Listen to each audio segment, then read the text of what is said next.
Now let's get started. The first thing you want to do when you come to the lab, you need to make sure that the equipment that you'll be using to manipulate cells with is sterile. So let's see how we sterilize different things. First of all, when you enter the lab, please check the settings of the equipment that you'll be using. Check, for example, the incubator settings before you place your cells in them. Most incubators are set at 37 degrees Celsius. So make sure that you're using the appropriate incubator. Also, these incubators, as I have mentioned earlier, have water tray in them, water container that keeps the environment humid. It's 100% humid environment. Also, if you are using bicarbonate media, make sure you're using incubator that has carbon dioxide function in it. Generally, different cells have different requirements. Generally, people use 5 to 10% carbon dioxide for different types of cells. So make sure you are using the correct incubator. As I mentioned earlier, bicarbonate maintains the pH of the media. Some cells can be grown in media that is not dependent upon carbon dioxide. So they'll be placed in a different incubator from the one people use to put cells in, which requires carbon dioxide for maintaining the pH. So once you have checked the settings of your equipment, you will need to sterilize different equipment that you will be using. There are different strategies to sterilize the equipment. Let's talk about them one by one. UV, ultraviolet light. Ultraviolet light is basically electromagnetic radiation, and if it is of sufficient strength, it can cross-link different molecules. For example, it can cross-link two thymines in the DNA. So if DNA is damaged, the microorganisms will not be able to propagate. So this is one way you can kill different organisms in the area that you need to work in. For example, UV light is present in the laminar flow hood. Before you start working in the laminar flow hood, you need to turn on the UV light. You can also use UV light to sterilize other pieces of equipment. Ethanol is a very useful agent to sterilize samples. 70% ethanol is the most effective concentration. It basically can enter cells easily, and it can also precipitate different proteins and kill the microorganisms that you want to get rid of. Baking. Baking basically kills microorganisms by heat.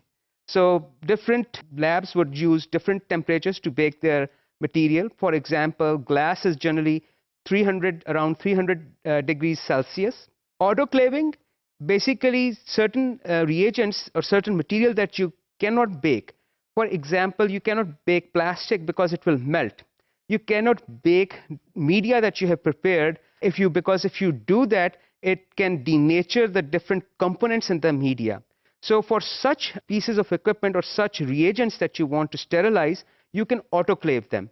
Autoclave basically kills germs by two different mechanisms, heat and pressure. So autoclaving is also a very good strategy to kill different organisms. Flaming is also very important.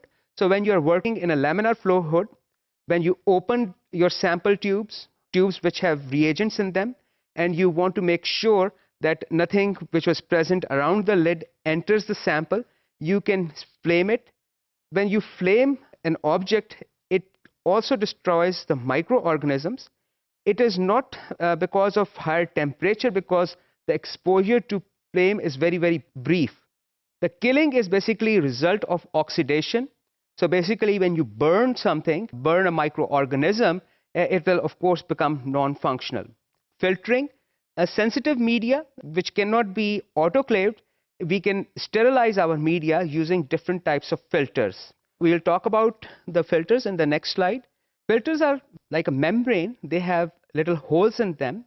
So when you pass a material through a filter, filters have different sizes of holes. Generally, these are small enough to restrict the movement of bacteria or other pathogens through those pores.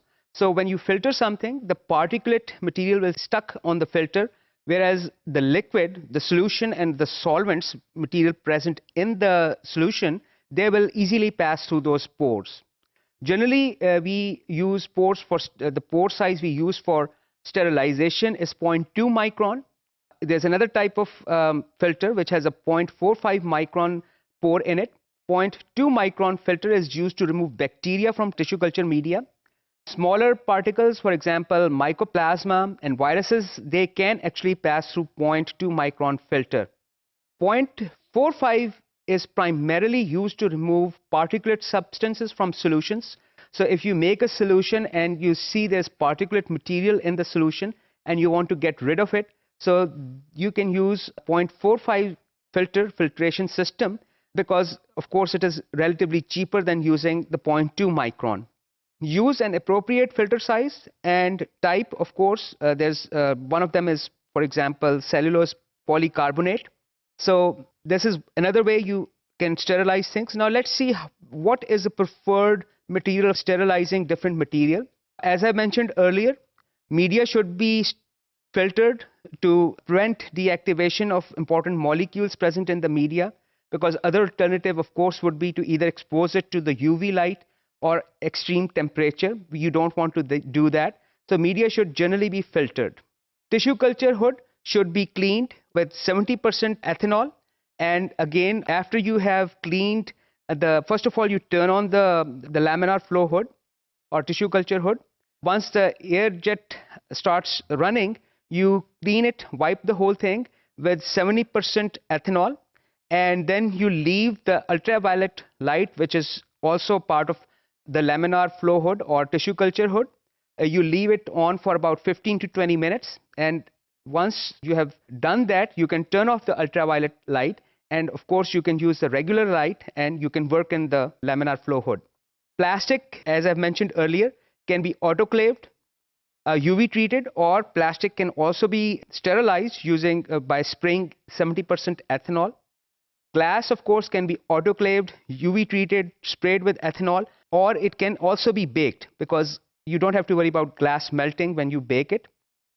Metal can be autoclaved, UV treated, sprayed with ethanol, or metal can also be baked.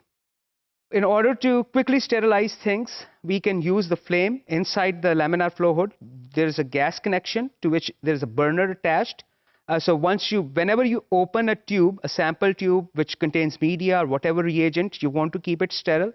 When you open it, you sterilize it, and after you have removed the materials you want to move from the tube, or you have added some material to the tube, you again flame it, both the mouth of the tube or the container and the lid, and you close it. So this is basically how you sterilize different pieces of equipment or reagents.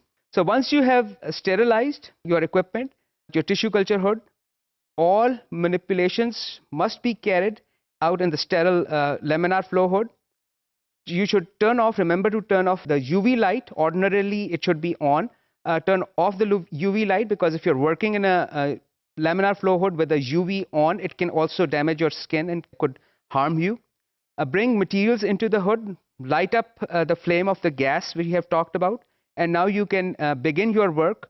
Of course, as I've mentioned earlier, you please flame the caps, the lids of the containers or the tubes, and also the mouth of the tube before you start working. So we have seen how different strategies we can use to sterilize our equipment.